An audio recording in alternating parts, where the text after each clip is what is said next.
అచ్చా ఇంకో మాట మీరు నాకు చెప్పాలి. ఈ కాంగ్రెస్ సిపాయిలు ఏం మాట్లాడారు ఎలక్షన్లో? కేసీఆర్ అంటాడు చక్కగా చేస్తలేడా, మేము చాలా సిపాయిలము, చాలా అనుభవం ఉన్న పార్టీ మాది, బ్రహ్మాండంగా చేస్తాం, మీకు 6 సందమామలు 7 సూర్యులు పెడతామన్నారు అన్నారు కదా, ఆయన నరికిరు కదా. ఇలా రాష్ట్ర ఆర్థిక ఆదాయం ఎందుకు దిగజారిపోయింది? దయచేసి ఆలోచన చేయండి. కేసీఆర్ ఉన్నప్పుడు రియల్ ఎస్టేట్ ఎట్లా ఉండే, రైతుల భూముల ధరలు ఎట్లుండే, హైవే పక్కకుంటే 2 కోట్లు 3 కోట్లు, డాంబర్ రోడ్ పక్కకుంటే ₹1 కోటి ధీమా ఉండే రైతులకు. ఇంకా అమ్మాయిందిరా పెళ్లి అంటే పావడంత అమ్మి చేత పోవా, వాళ్ళ దగ్గర అమ్మి చేత బిల్డింగ్ కట్టుకుంటా.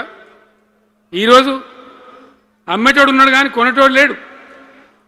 నిజమేనా ఈ మాట? నిజమా కాదా? ఏమైంది మరి? ఏం రోగం వచ్చింది? రాష్ట్రంలో ఏ వాళ్ళని మాట్లాడించినా, ఎవరిని అడిగినా ఇదే బాధ.